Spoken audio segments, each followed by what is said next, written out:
Majelis Hakim Pengadilan Negeri Pandeglang, Banten yang diketuai Handi Reformen Kacaribu menjatuhkan hukuman kepada 6 terdakwa pemburu badak Jawa.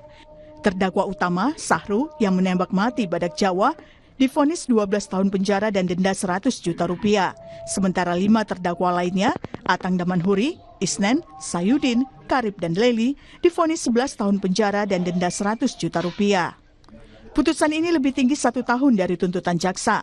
Pertimbangannya, badak Jawa merupakan salah satu spesies yang terancam punah dan habitatnya hanya ada di Taman Nasional Ujung Kulon. Selain itu, ke-6 terdakwa dinyatakan terbukti dan sah melanggar undang-undang yang berlaku di Indonesia karena memiliki senjata api jenis lokok dan senjata jenis golok yang digunakan untuk membunuh dan memiliki bagian tubuh satwa yang dilindungi. Alasan yang memutus lebih tinggi daripada tuntutan yang pertama, yang sama-sama kita ketahui, badak ini kan salah satu spesies yang sudah masuk dalam spesies yang sangat terancam punah di dunia, yang mana habitatnya saat ini cuma ada di Taman Nasional Ujung Kulon. Itu juga jumlahnya sudah lebih kecil daripada 100. Dan itu yang kedua, perbuatan para terdakwa ini itu sangat bertentangan dengan upaya pemerintah dalam rangka menjaga dan melindungi pelestarian badak sendiri dari kepunahan. Itu salah satu upaya majelis hakim ya memutus lebih tinggi daripada tuntutan agar dapat melindungi masyarakat dan juga alam sendiri, karena ini berkaitan dengan pembangunan nasional secara berkelanjutan.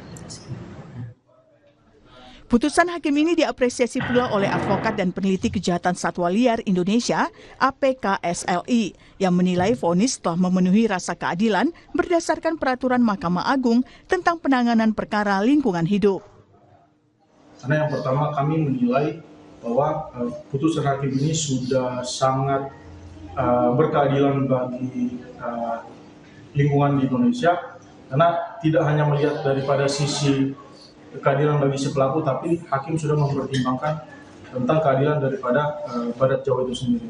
Bahkan hakim telah menjadikan pertimbangan jumlah populasi yang sangat mendekati kepunahan terhadap badak Jawa menjadi pertimbangan yang memberatkan terhadap para terdakwa. Dan ini menjadi poin penting menurut kami agar diikuti oleh aparat penegak hukum yang lain. APKSLI juga berharap vonis ini bisa menjadi efek jera bagi pemburu badak Jawa dan peringatan bagi masyarakat untuk melindungi badak Jawa. Yuda Dwi Taruna, Kompas TV, Pandeglang, Banten.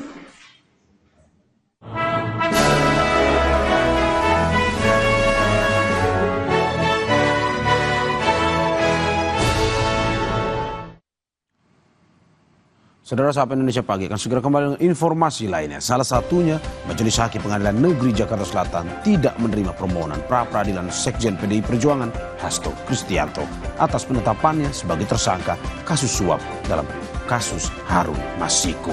Lalu apa langkah selanjutnya? Kami hadirkan perbincangannya di Sapa Indonesia Pagi.